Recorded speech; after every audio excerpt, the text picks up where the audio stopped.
बहुत समय पहले की बात है। उशीनगर नाम के एक राज्य में एक राजा राज किया करता था। उस राजा का नाम था शिवी। वह एक चक्रवर्ती सम्राट था और अपनी महानता और दयालुता के कारण प्रसिद्ध था।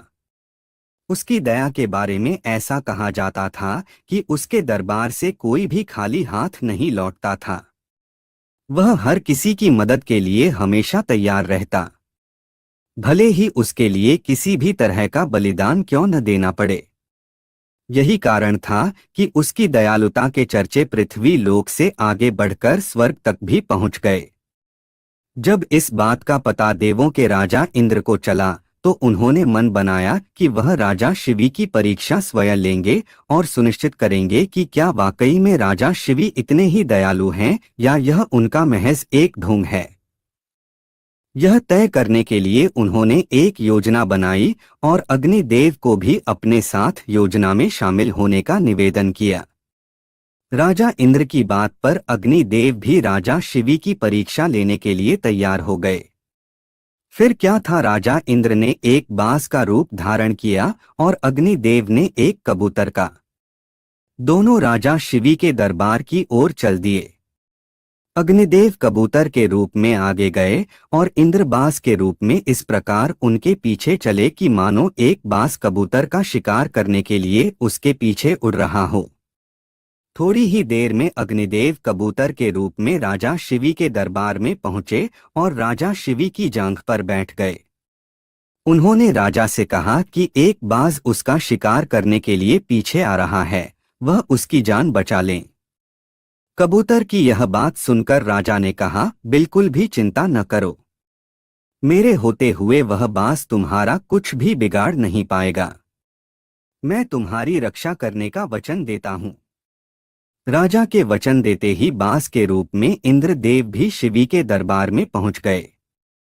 उन्होंने राजा शिवी से कहा कि वह कबूतर मेरा शिकार है, उसे मारकर वह अपनी और अपने बच्चों की भूख मिटाएगा।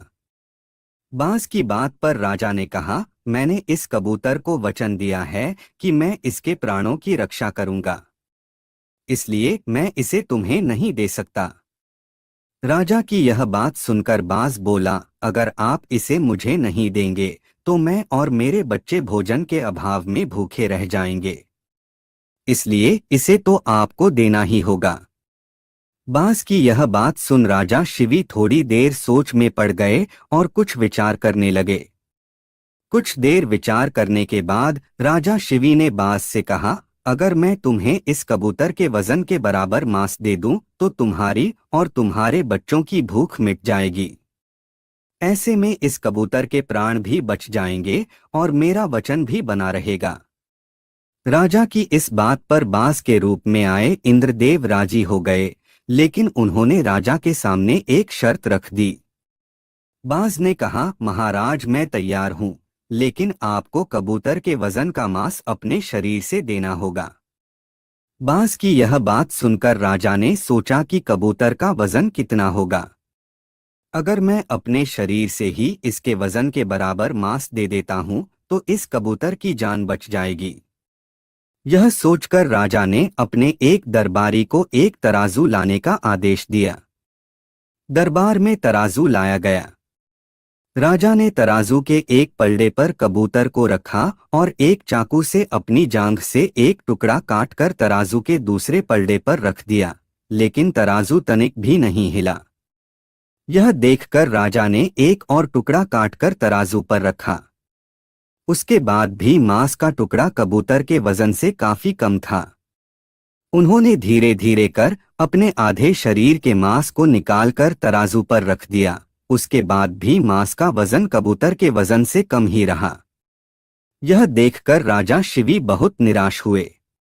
उन्होंने निश्चय किया कि अब कुछ भी हो जाए वह अपने वचन का मान रखते हुए कबूतर को बचाएंगे।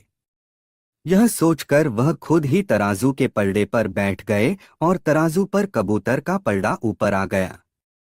राजा ने बाज से कहा, तुम मेरे पूरे शरीर का मांस ले लो और कबूतर को छोड़ दो। यह सुनकर इंद्रदेव को राजा पर दया आ गई। इंद्र और अग्निदेव अपने असली रूप में आए और कहा, राजा शिवी, हम आपकी परीक्षा लेने आए थे और आप इस परीक्षा में सफल रहे। आप वाकई में बहुत ही दयालु और